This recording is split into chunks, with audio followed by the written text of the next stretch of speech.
तो इस कहानी की शुरुआत में हम नॉर्मन, एमा और रे 3 स्टूडेंट्स को देखते हैं जो कि गेट के पास खड़ी हुई ये सोच रहे होती हैं कि आखिरकार इस गेट के बाहर क्या होगा, क्योंकि वो आज से पहले इस गेट के बाहर नहीं गए थे क्योंकि उनकी मॉम ने उन्हें बाहर जाने से मना किया था और ये भी कहा था कि बाहर काफी खतरा है। और इसके बाद हमारा सीन बदलता है और हमें एक ऑर्फनेज दिखाया जाता है जहाँ पर हम दोबारा से नॉर्मन, एमा और रे को देखते हैं और ये तीनों इसी ऑर्फनेज के स्टूडेंट होते हैं। एमा 11 साल की हो चुकी थी और ये दोनों भी उसी के साथ के थे। इसके बाद हमें यहाँ पर एक और लेडी को दिखाया जाता है जिसका नाम होता है इजाबेला। वो इस ऑर्फनेज में इन बच्चों की देखभाल किया करती थी और यहाँ के सारे बच्चे इजाबेला को मॉम कहकर पुकारा करते थे और एमा इजाबेला की काफी ज्यादा फेवरेट स्टूडेंट थी। लेकिन यहाँ पर हम एक और चीज नोटिस करते हैं कि हर बच्चे की गर्दन पर 5 डिजिट के नंबर लिखे हुए थे और ये सारे नंबर सभी बच्चों की गर्दन पर अलग अलग थे। इस ऑर्फनेज के अंदर एक रूल ये भी था कि जब कोई बच्चा 12 साल का हो जाता था तो उसे ये ऑर्फनेज छोड़कर जाना पड़ता था, क्योंकि 12 साल के होने के बाद जो भी फैमिली उस बच्चे को अडॉप्ट किया करती थी उस बच्चे को अपनी फैमिली के साथ यहाँ से जाना पड़ता था। लेकिन आज एक 6 साल की लड़की जिसका नाम कॉनी होता है उसी फैमिली ने अडॉप्ट कर लिया था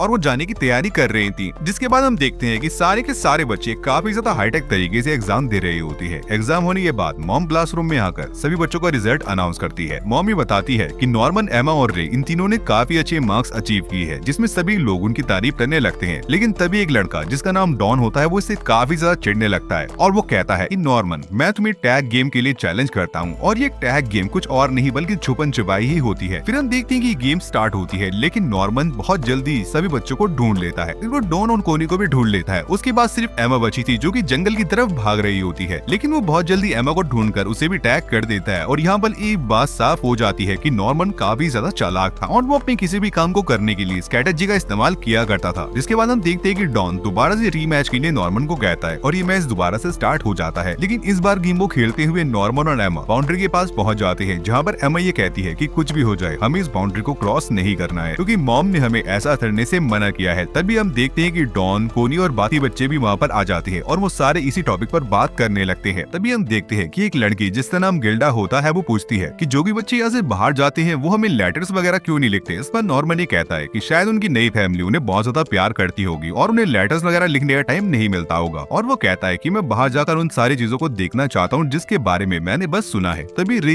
कहता है कि मैं बाहर जाकर बस जिंदा रहना चाहता हूँ। एमा कहती है कि मेरा कोई खास मन नहीं है यहाँ से जाने का और ये सारे बच्चे इसी पर बात करने लगते हैं। जिसके बाद हमें शाम का सीन दिखाया जाता है और कोनी के जाने का वक्त हो गया था। कोनी को जाते हुए देख सारे बच्चे इमोशनल होने लगते हैं और उससे बाय करने लगते हैं। लेकिन तभी एमा ये देखती है कि कोनी की डोल यहीं पर रह गई है। फिर वो नॉर्मन के साथ भागकर गेट की तरफ जाने लगती है। तभी उन दोनों को वहाँ पर एक काफी बड़ा ट्रक दिखाई देता है जिसके अंदर बैठकर कोनी अपने घर जाने वाली थी। लेकिन उन दोनों को कोनी वहाँ पर कहीं भी दिखाई नहीं दे रही थी। तभी एमा डिसाइड करती है कि वो ट्रक के अंदर देखेगी और जैसी वो ट्रक के अंदर देखती है अभी वो काफी ज्यादा शॉक्ड हो जाती है। फिर नॉर्मन भी आकर उस ट्रक के अंदर देखता है और वो भी एमा की तरह शॉक्ड हो जाता है क्योंकि उन दोनों ने कुछ ऐसा देख लिया था जो कि उन्होंने बिल्कुल भी एक्सपेक्ट नहीं किया था। इस ट्रक के अंदर कोनी की डेड बॉडी पड़ी हुई होती है। ये दोनों कोनी की डेड बॉडी को देख ही रहे होते हैं। तभी उन दोनों को कुछ आवाज आती है और वो दोनों ट्रक के नीचे छुप जाते हैं और उन दोनों को वहाँ पर 2 मॉन्स्टर्स की परछाई दिखाई देती है जो कि ह्यूमन वॉइस के अंदर ही बात कर रहे होते हैं। उनमें से एक मॉन्स्टर कोनी की बॉडी को उठाकर एक बोतल के अंदर डाल देता है ताकि वो प्रिजर्व रहे और यहाँ पर इजाबेला यानी कि मॉम भी होती है। तभी अचानक उनमें से एक मॉन्स्टर को ये शक होता है कि शायद ट्रक के नीचे कोई है और जैसे वो दिखने के लिए जाता है उससे पहले ही नॉर्मन और एमा वहाँ से भाग निकलते हैं और भागते भागते वो दोनों एक फील्ड के अंदर जाकर रुक जाते हैं और रोने लगते हैं। और यहाँ पर उन्हें एक बात तो रियलाइज हो जाती है कि ये ऑर्फनेज एक ऐसा फार्म है जहाँ पर पहले बच्चों को बड़ा किया जाता है और बाद में उन्हें मॉन्स्टर्स के हवाले कर दिया जाता है। और इजाबेला जिसको वो मॉम कहते हैं वो भी इन सब में शामिल है। अभी वो दोनों भागते हुए स्कूल के पास पहुँचते हैं जहाँ पर रे उनका वेट कर रहा होता है। रे उनसे पूछता है क्या तुम दोनों ने कोनी की डोल उसे वापस कर दी, जिस पर वो दोनों कोई भी जवाब नहीं देती और अपने कमरे में जाकर यहाँ से भागने का प्लान बनाने लगती हैं। एमा उससे कहती है कि मैं अकेली यहाँ से भागना नहीं चाहती और रे दरवाजे के बाहर खड़ा हुआ उन दोनों की सारी बातें सुन लेता है। तभी हम देखते हैं कि मॉम भी वहाँ पर आ जाती है जिनके हाथ में कोनी की डोल थी जिसको देने के लिए एमा और नॉर्मन वहाँ पर गए थे। अब मॉम को इस बात का शक होने लगा था कि पक्का उस ट्रक के नीचे कोई ना कोई तो जरूर से था। फिर हम देखते हैं कि एमा को एक सपना आता है जिसमें वो देखती है कि कोनी की डेड बॉडी मॉन्स्टर्स के डाइनिंग टेबल पर पड़ी हुई है और जैसे उसकी आंख खुलती है उसके बाद वो मॉन्स्टर्स और मॉम दोनों से काफी ज्यादा डरने लगती है। अभी नॉर्मन उसे समझाता है कि हम दोनों को बहुत ही नॉर्मल रिएक्ट करना पड़ेगा वरना मॉम को ये पता लग जाएगा कि हम भी दोनों कल रात बाहर गए थे। नॉर्मन एमा को ये भी बताता है कि कल रात जब वो मॉन्स्टर्स आपस में बात कर रहे थे तो मैंने एक चीज नोटिस की, इन मॉन्स्टर्स के लिए बच्चों की एज काफी ज्यादा मैटर करती है, जिसका सीधा सा मतलब ये है कि 6 साल के बच्चे की क्वालिटी थोड़ी लो होगी और 12 साल के बच्चे की क्वालिटी काफी ज्यादा हाई। इसलिए जब बच्चा 12 साल का हो जाता है तो उसे मॉन्स्टर्स के पास भेज ही दिया जाता है। लेकिन जिन बच्चों की उम्र कम होती है और वो टेस्ट के अंदर अच्छा परफॉर्म नहीं करते तो उन बच्चों को भी उन मॉन्स्टर्स को सौंप दिया जाता है और वो उन बच्चों का ब्रेन खा लेती है। 6 साल के बच्चों की तुलना में 12 साल की जो बच्ची होती है उनका ब्रेन काफी ज्यादा अच्छा होता है, इसलिए वेट किया जाता है कि सभी बच्चे 12 साल के हों। और क्योंकि कोनी के स्कोर्स बहुत कम थे इसलिए उसे छोटी उम्र में भेज दिया गया और अब दोबारा से 2 महीने बाद किसी और बच्चे को उन मॉन्स्टर्स के पास भेजा जाएगा। इसका मतलब हमारे पास यहाँ से भागने के सिर्फ और सिर्फ 2 महीने हैं। फिर हम देखते हैं वो दोनों एक जंगल में जाकर यहाँ से भागने का प्लान बना रहे होते हैं। नॉर्मन बताता है कि ये ऑर्फनेज चारों तरफ से बाउंड्री से घिरा हुआ है और ये एक जंगल के बीचों बीच है। फिर वो दोनों बाउंड्री को क्रॉस कर आगे बढ़ने लगते हैं, लेकिन तभी उनके सामने काफी बड़ी दीवार आ जाती है। ये दीवार इतनी ज्यादा बड़ी थी कि वो दोनों पेड़ पे चढ़ने के बाद भी इसकी दूसरी तरफ नहीं देख पा रहे थे। तभी हम देखते हैं कि नॉर्मन उस दीवार पर कान लगाता है और उसे ये बात पता लगती है कि इस दीवार के दूसरी तरफ कोई भी सिक्योरिटी या गार्ड्स नहीं है। अब वो दोनों चाहती तो यहाँ से भाग सकते थे, लेकिन एमा बाकी बच्चों को छोड़कर यहाँ से जाना नहीं चाहती थी, इसलिए वो दोनों यहाँ से भागने का कोई और प्लान बनाने का डिसाइड करते हैं। अभी रिसेस ओवर होने वाला होता है और वो दोनों भागकर दोबारा से ग्राउंड में पहुंच जाती है। अभी एक बच्चा मॉम को ये बताता है कि उसकी सहेली मिल ले रही है और वो जंगल में कहीं खो चुकी है। फिर हम देखते हैं कि मॉम अपनी पॉकेट में से एक वॉच निकालती है और स्माइल करने लगती है, जिसके थोड़ी ही देर बाद वो उस लड़की को ढूंढकर दोबारा से ग्राउंड में ले आती है। ये सब देखकर नॉर्मन और एमा को काफी ज्यादा शक होने लगता है। नॉर्मन ये सोचता है कि पक्का ये वॉच एक ट्रैकिंग डिवाइस है और हर बच्चे के अंदर एक ट्रैकर लगा हुआ है। जिसके बाद हमें रात का सीन दिखाया जाता है जहाँ पर मॉम एमा से मिलने के लिए आती है, लेकिन एमा उन्हें देखकर काफी ज्यादा घबराने लगती है। मॉम उससे पूछती है कि तुम इतना घबरा क्यों रही हो। तभी एमा अपने आप को काम करती हुई ये कहती है कि मुझे इस बात का डर है एक न एक दिन मुझे भी ये जगह छोड़कर जानी पड़ेगी। फिर हम देखते हैं कि मिडनाइट को एमा और नॉर्मन जितने भी टेबल्स होते हैं उन सभी के कपड़े उठाने लगते हैं, आखिर उनको जोड़कर वो एक रस्सी बना सके जिससे वो उस वॉल को क्रॉस कर सके। और सुबह जाकर वो दोनों उन सारे कपड़ों को उस वॉल के पास ही एक पेड़ के अंदर छुपा देती है। एमा ये कहती है कि हमें रे को भी इसके अंदर शामिल कर लेना चाहिए क्योंकि रे काफी ज्यादा स्मार्ट है और वो हमारी हेल्प भी कर सकता है। रे उन दोनों की बातें सुन रहा होता है और वो उनके पास आता है। तभी वो दोनों रे को सारी बात बता देते हैं। रे कहता है कि मेरे ख्याल से हम तीनों को यहाँ से भाग जाना चाहिए क्योंकि सारे बच्चों को यहाँ से लेकर जाना काफी ज्यादा इम्पॉसिबल है। तभी एमा रे से कहती है कि अगर तुम हमारी हेल्प करोगे तो ये पक्का पॉसिबल हो सकता है। फिर हम देखते हैं कि शाम के टाइम पर मॉम सभी बच्चों को सिस्टर प्रॉन से इंट्रोड्यूस करवाती है जो कि वहाँ पर केयर टेकर के रूप में आई हुई होती है। लेकिन इसके साथ साथ वहाँ पर एक और बच्ची ने एडमिशन लिया था जिसका नाम था कैरल, जो कि कॉनी की जगह पर आई थी। अब नॉर्मन और एमा सिस्टर को देखकर और भी ज्यादा टेंशन में पड़ जाते हैं क्योंकि पहले मॉम से बचना था और अब भाई सिस्टर भी सामने आ चुकी है तो इसका भी ख्याल रखना पड़ेगा। इसके बाद हम देखते हैं कि मॉम सिस्टर को अपना कमरा दिखाती है जो कि बिल्कुल नॉर्मन, एमा और रे के कमरे के सामने होता है। यहाँ से हमारा सीन लाइब्रेरी की तरफ जाता है जहाँ पर ये तीनों बच्चे यहाँ से भागने की प्लानिंग कर रहे होते हैं। एमा ये पूछती है कि आखिर वो ट्रैकिंग डिवाइस हमारी बॉडी में कहाँ पर इंस्टॉल किया गया होगा। रे बताता है कि ये काफी ज्यादा हाईटेक टेक्नोलॉजी है तो इसका पता लगाना थोड़ा बहुत मुश्किल है। इसके बाद हमें मॉम और सिस्टर को एक साथ दिखाया जाता है जिन दोनों की बातों से हमें एक बात तो साफ हो जाती है कि इजाबेला अभी तक की सबसे ज्यादा यंगेस्ट मॉम थी जिसको देखकर क्रोन थोड़ी बहुत चिढ़ा करती थी और इजाबेला को इस बात का पता लग गया था कि 2 बच्चों ने उस रात कॉनी की डेड बॉडी को देख लिया है, इसलिए क्रोन का काम यही था कि वो बच्चों पर नजर रखे। अगले सीन में हम देखते हैं कि क्रोन अपने रूम में अपनी एक डॉल से अजीब तरह से बात कर रही होती है और उनकी बातों से एक बात तो साफ हो जाती है कि क्रोन इजाबेला को हटाकर अपनी जगह बनाना चाहती थी और वो उन दोनों बच्चों को पकड़कर अथॉरिटी से इजाबेला की शिकायत लगा देगी और इजाबेला को हटाकर उसकी जगह खुद ले लेगी। इसके बाद हम देखते हैं कि नॉर्मन और रे आपस में बात कर रही होती हैं जहाँ पर रे सजेस्ट करता है कि अगर हम सिस्टर और मॉम दोनों पर टक्का दी तो हमारा रास्ता बिल्कुल क्लियर हो जाएगा। लेकिन तभी अचानक पीछे से क्रोन आ जाती है और वो उन दोनों को अपने अपने रूम में जाने के लिए कहती है, लेकिन नॉर्मन उसे देखकर काफी ज्यादा घबरा जाता है। उसके मन में यही सवाल होता है कहीं क्रोन ने हमारी बातें सुन तो नहीं ली। फिर हम एमा को देखते हैं जो कि कैरल के साथ होती है। एमा ये नोटिस करती है कि कैरल के कान पर एक स्कार होता है और ये स्कार यहाँ पर मौजूद हर एक बच्चे के कान पर होता है क्योंकि इन सभी बच्चों को बचपन में एक वैक्सीन दी गई थी। एमा को लगता है कि यही वो ट्रैकिंग डिवाइस है जो कि उनके अंदर बचपन में ही फिट कर दिया गया था। साइड में गिल्डा भी खड़ी होती है जो कि एमा की सारी एक्टिविटीज नोटिस कर रही होती है और यहाँ से हमारा सीन शिफ्ट होकर मॉम की तरफ जाता है जहाँ हम देखते हैं कि मॉम एक डिवाइस के जरिए किसी लेडी से बात कर रही होती है और मॉम उस लेडी को ग्रैंड मदर कहकर पुकारती है। ग्रैंड मदर ये बताती है कि जितने भी ऑर्फनेजेस हैं उनकी परफॉर्मेंस काफी ज्यादा खराब आ रही है और यहाँ से हमें एक बात क्लियर हो जाती है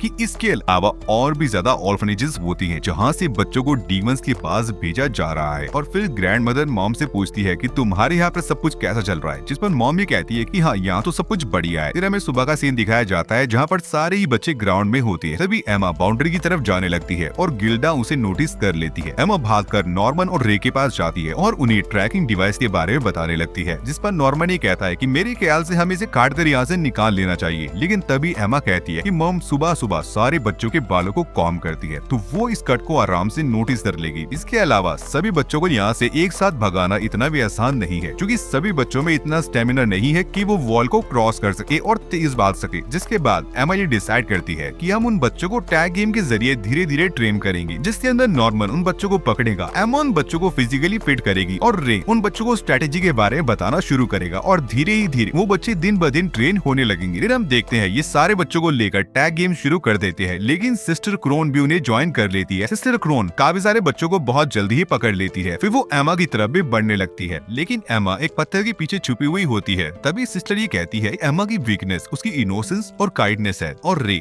काफी जल्दी गिव अप कर देता है, जबकि नॉर्मन फिजिकली फिट नहीं है। जिसके बाद हम देखते हैं कि सिस्टर एमा को ढूंढ लेती है। फिर वो नॉर्मन और रे को ढूंढने के लिए आगे बढ़ने लगती है, लेकिन वो दोनों अलग अलग रास्तों पर भागने लगती हैं। सिस्टर नॉर्मन को पकड़ने के लिए आगे बढ़ने ही वाली होती है, तभी रे ये कहता है कि टाइम बिल्कुल खत्म हो चुका है। इसका मतलब बच्चों ने सिस्टर को हरा दिया था और सिस्टर सभी बच्चों को कांग्रेट्स करती है। इसी बीच हमें गिल्डा को दिखाया जाता है, जो कि काफी ज्यादा परेशान नजर आ रही होती है। फिर हमारा सीन यहाँ से बदलता है और हमें नॉर्मन, एमा और रे को दिखाया जाता है, जो कि आपस में ये बात कर रही होती हैं कि इस ऑर्फनेज में मॉम और सिस्टर के अलावा कोई और भी है जो कि हम पर नजर रख रहा है और वो स्टूडेंट्स में से ही एक है और यही वो स्टूडेंट है जो कि हमारी सारी की सारी इन्फॉर्मेशन मॉम तक पहुंचा रहा है। इसके बाद हमें नॉर्मन को दिखाया जाता है, जो कि एक बैग के अंदर कुछ डालकर अपने बेड के नीचे छुपा रहा होता है। इसके बाद हमें दोबारा से मॉम और सिस्टर को दिखाया जाता है, जहाँ पर मॉम सिस्टर को गुस्सा करते हुए ये कहती है कि तुम्हारा काम सिर्फ बच्चों पे नजर रखना है और टैग गेम खेलना नहीं है। इस पर सिस्टर काफी ज्यादा गुस्सा होती है और अपने कमरे में जाकर अपनी डॉल को फाड़ने लगती है। इसके बाद हम रे, एमा और नॉर्मन को प्लेग्राउंड के अंदर देखते हैं, जहाँ पर रे नॉर्मन से पूछता है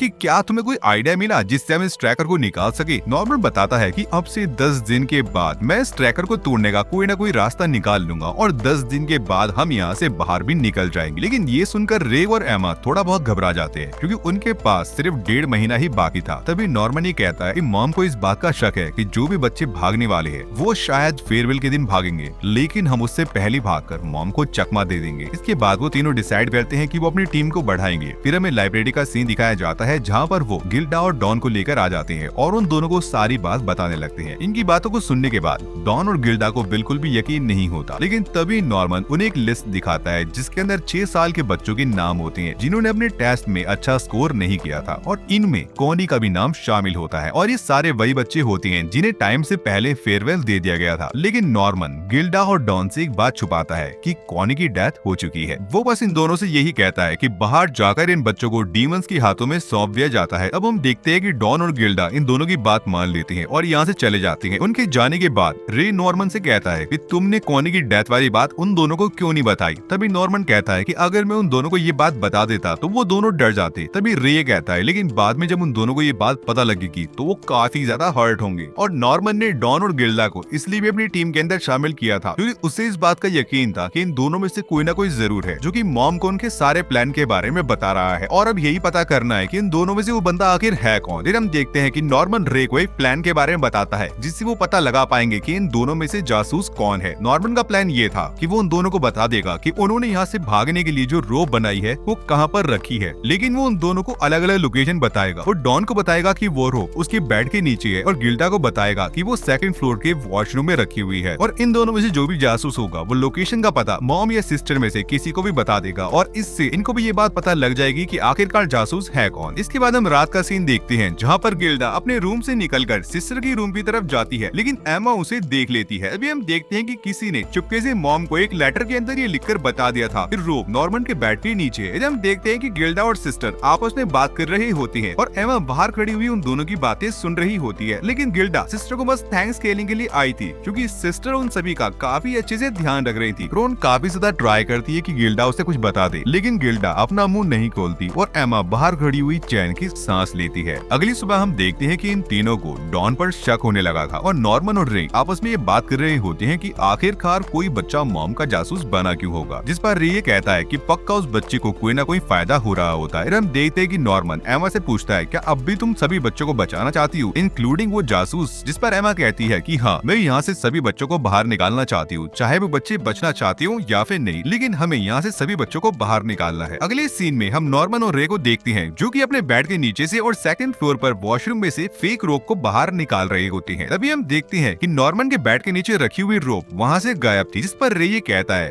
देखा डॉन ही जासूस है। लेकिन नॉर्मन उससे कहता है कि मैं जान चुका हूँ जासूस कौन है, डॉन जासूस नहीं है, जासूस तुम हो। और यहाँ पर नॉर्मन ये बताता है कि मैंने ये ट्रिक 2 नहीं बल्कि 3 लोगों के लिए बनाई थी जिसके अंदर तुम फंस चुके हो। मैंने गिल्डा को लाइब्रेरी की लोकेशन बताई थी और डॉन को डाइनिंग रूम की, और ये वाली लोकेशन मैंने बस तुम्हें बताई थी। अभी रे ये बताता है कि मुझे इस ऑर्फनेज की सच्चाई के बारे में काफी पहले पता लग गया था, लेकिन मॉम ने मेरा मुंह बंद करवा दिया था और तभी से मैं मॉम का जासूस बनकर काम कर रहा हूँ। लेकिन रे ने मॉम का जासूस बनने के लिए 2 शर्तें रखी थी। पहली शर्त वो बाकी बच्चों के मुकाबले रे को इस ऑर्फनेज में ज्यादा टाइम रुकने देंगी, और दूसरी शर्त वो उसे बाहर की दुनिया से कुछ इक्विपमेंट्स ला कर देंगी। रे ये कहता है कि मैंने मॉम से जो भी इक्विपमेंट मंगाए थे मैंने उससे ट्रैकर को तोड़ने का तरीका ढूंढ लिया है। तभी नॉर्मन कहता है कि भले ही तुम गद्दार हो लेकिन फिर भी एमा तुम्हें बचाना चाहती है, इसलिए तुम चाहो तो अब भी हमारा साथ दे सकते हो और मॉम को धोखा देकर यहाँ से हमारे साथ भाग सकते हो। रे कहता है कि मैं भी तुम्हारी तरह यहाँ से भागना चाहता हूँ, लेकिन मैं तुम्हारी एक ही शर्त पर मदद करूंगा कि तुम्हें टाइम आने पर एमा को धोखा देना पड़ेगा। तुम्हें एमा को ये विश्वास दिलाना पड़ेगा कि हम टाइम आने पर यहाँ से सभी बच्चों को लेकर भागने वाले हैं, लेकिन यहाँ से सिर्फ हम 5 ही भागने वाले हैं। तो फिर सारे बच्चों को यहाँ से एक साथ निकालने का प्लान बिल्कुल फ्लॉप प्लान है। अगर हमने ऐसा किया तो हम पकड़े भी जा सकते हैं। फिर हम देखते हैं कि नॉर्मन उसकी बातों को मान लेता है, जिसके बाद रे दोबारा से मॉम के कमरे की तरफ जाने लगता है। अंदर जाने के बाद रे मॉम को बताता है कि प्लान में ज्यादा कुछ चेंज तो नहीं हुआ है, बस सभी बच्चों को टैग गेम के थ्रू वो ट्रेन करने वाले हैं। रे मॉम को टॉन्ट करते हुए ये कहता है कि मैं जानता हूँ कि आपने सिस्टर को यहाँ पर क्यों बुलाया है, ताकि वो मेरी जगह ले सके। तभी मॉम कहती है कि मैं चाहती हूँ कि यहाँ पर ज्यादा चौकसी बनी रहे, इसलिए मैंने सिस्टर को बुलाया है। इसके बाद हमें रात का सीन दिखाया जाता है जहाँ पर ये तीनों फॉरेस्ट में यहाँ से भागने का प्लान डिस्कस कर रही होती हैं। अभी एमा नॉर्मन से पूछती है कि क्या तुम्हें पता लगा कि जासूस कौन है, लेकिन तभी नॉर्मन बात को घुमाने लगता है। तभी रे एमा को ये साफ साफ बता देता है कि वही जासूस है। एमा ये सुनकर काफी ज्यादा शॉक्ड हो जाती है। रे कहता है कि मैं तुम्हें उसी रात ये बताने वाला था, लेकिन तुम दोनों ने कॉनी की डॉल को बाहर छोड़ दिया था और सिचुएशन हाथ से ना निकले, इसलिए मैंने उस रात तुम्हें ये बात नहीं बताई। एमा उससे पूछती है क्या अब भी तुम हमारी टीम में हो, जिस पर रे हाँ करता है। फिर एमा उससे कहती है क्या तुम हमारे साथ सभी बच्चों को यहाँ से बाहर निकलवा दोगे, जिस पर रे झूठ बोलते हुए कहता है कि हाँ मैं तुम्हारा साथ देकर सभी बच्चों को यहाँ से निकलवा दूंगा। अगली सुबह हम देखते हैं कि डॉन और गिल्डा काफी ज्यादा नाराज होते हैं क्योंकि उन्हें प्लान के अंदर शामिल नहीं किया जा रहा और न ही उन्हें सारी बातें बताई जा रही है। फिर ये पांचों स्टोर रूम में बैठकर प्लान को डिस्कस करने लगते हैं, जहाँ पर एमा ये बताती है कि मैंने और गिल्डा ने मॉम पर काफी ज्यादा नजर रखी है और मॉम के रूम के पास एक और सीक्रेट रास्ता है और मॉम रोज रात को 8 बजे यहाँ से गायब हो जाती है और इस सीक्रेट रूम में जाकर वो पक्का हेडक्वार्टर को कांटेक्ट करती होंगी। इसके बाद डॉन और गिल्डा को डाइनिंग टेबल लगाने के लिए बुला लिया जाता है, लेकिन ये दोनों वो सीक्रेट रूम ढूंढ लेते हैं। लेकिन इसके बाद वहाँ पर किसी के आने की आहट सुनाई देती है, जिसके बाद हमें पता लगता है कि एक छोटा सा बच्चा हाइड एंड सीक खेलता हुआ उन दोनों के पास गलती से आ गया था। इसके बाद हम दोबारा से उन तीनों को देखते हैं जो कि यहाँ से भागने का प्लान डिस्कस कर रहे होते हैं। री कहता है कि हमारे पास ऑर्फनेज की मोस्ट ऑफ द इन्फॉर्मेशन आ चुकी है और अब हम इस ट्रैकिंग डिवाइस को भी तोड़ सकते हैं, बस हमें बाहर की दुनिया की इन्फॉर्मेशन को गैदर करना है। तभी नॉर्मन कहता है कि यहाँ से बाहर निकलने के 3 स्टेप्स है। पहला उस वॉल को क्रॉस करना, दूसरा इस फार्म से बाहर निकलना और तीसरा बाहर की दुनिया में सर्वाइव करना। री कहता है कि हमें बाहर की दुनिया के बारे में ज्यादा इन्फॉर्मेशन गैदर करनी पड़ेगी। तभी एबा ये कहती है कि मुझे पता है कि हमें ये इन्फॉर्मेशन कहाँ मिलेगी। फिर वो उन दोनों को लेकर लाइब्रेरी के अंदर जाती है, जहाँ पर वो विलियम मिनर्वा की बुक्स को निकालती है, जिसके अलग अलग पेजेस पे अलग अलग कोड लिखे होती हैं, जो कि बाहर की दुनिया से यहाँ के बच्चों को बचाने के लिए अलग अलग टाइम पर भेजे गए थे। एमा ये बताती है कि इन मैसेजेस से हमें ये तो पता लग गया है कि बाहर की दुनिया में हमारी हेल्प करने के लिए काफी सारे लोग हैं, हमें बस बाहर निकलना है और उन लोगों को ढूंढना है। दूसरी तरफ हम डॉन को देखते हैं जो कि जानबूझकर मॉम से टकराता है ताकि वह उनसे वो चाबी ले सके जिससे मॉम सीक्रेट रूम के अंदर जाती है। अब इस चाबी की हेल्प से डॉन और गिल्डा उस सीक्रेट रूम में घुस जाते हैं। वो देखते हैं कि इस रूम के अंदर उन बच्चों का सारा सामान पड़ा हुआ है जो बच्चे यहाँ से जा चुके हैं। डॉन को ये सारा कुछ देखकर काफी ज्यादा अजीब लगता है कि अगर सारे बच्चे यहाँ से जा चुके हैं तो उनका सामान यहाँ पर क्या कर रहा है और कॉनी की डॉल यहाँ पर क्या कर रही है। डॉन गिल्डा से कहता है कि ये तीनों हमसे कुछ न कुछ जरूर छिपा रहे हैं। तभी डॉन गलती से एक जगह पर हाथ रख देता है और उनके सामने वही सिस्टम अपीयर होता है जहाँ से मॉम हेडक्वार्टर में बात करती है। फिर हम इन सभी को डाइनिंग रूम में देखते हैं जहाँ पर डॉन इनसे काफी ज्यादा नाराज होता है। वो बताता है कि उसने उस सीक्रेट रूम के अंदर आखिरकार क्या देखा। इसके बाद नॉर्मन उन दोनों को सच बता देता है, जिसके बाद डॉन गुस्से में आकर नॉर्मन और रे को मुक्का मारता है। जिसके बाद नॉर्मन, एमा और रे उन दोनों से माफी मांगते हैं और दोबारा से वो 5